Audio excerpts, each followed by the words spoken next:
I doubt there are very few people that are. Um, but I don't know. I guess I just wanted to make this video for, I don't know, anybody else out there who can maybe relate to the things that I'm going through. So, I suffer from kind of severe, Tourette's. Like, you can probably see me, like, moving my jaw kind of sporadically back and forth, or, like, clenching my teeth or something. Um, it, it really bugs me, and it really makes me kind of, not want to leave the house or really be around any other human beings, to be honest, because I feel like I look like a freak. But in addition to that, I also suffer from dystonia, which is also a neurological condition where my body kind of twists up in abnormal positions and abnormal postures, especially my neck and like jaw and I don't know, skull just feel like they're twisted and always in a very uncomfortable, like painful position. And it looks weird to other people, which is another reason why I don't, like to be around other people at the moment. And I mean, on top of that, I'm autistic, but I feel like that's not really, part of the problem. I feel like I've done a good job at masking that throughout my life, or not making it like too apparent for people. Like it's been something I've kind of known about myself, but I've just tried my best to like hide it or conceal it from people. Um, but over the last 10 months, I haven't worked at all. And I used to work at a supermarket, which obviously, isn't that great of a job. I mean, I'm 26 years old. I'm living at home with my parents.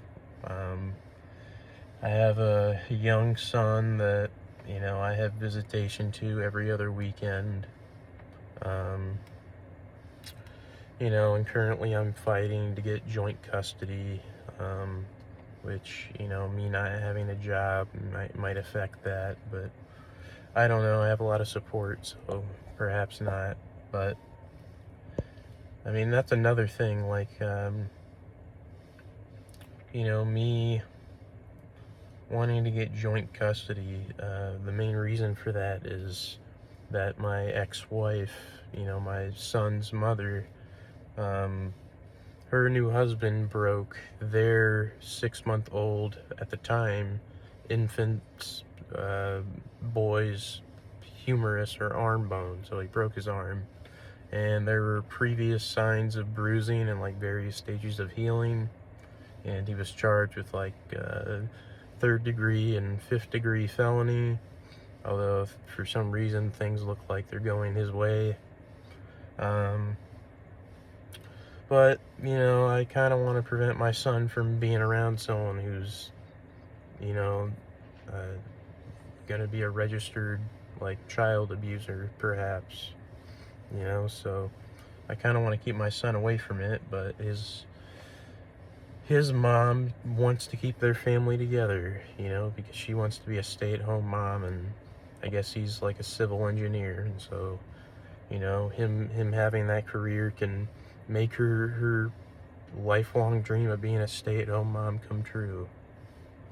So, me wanting to get joint custody has been a big pain in the ass, and it's been a lot of stress. And, just on top of that, just being severely socially isolated, and, not really having a lot of friends to talk to, or, I haven't really talked to a girl either. I really haven't communicated with anybody outside of my own house.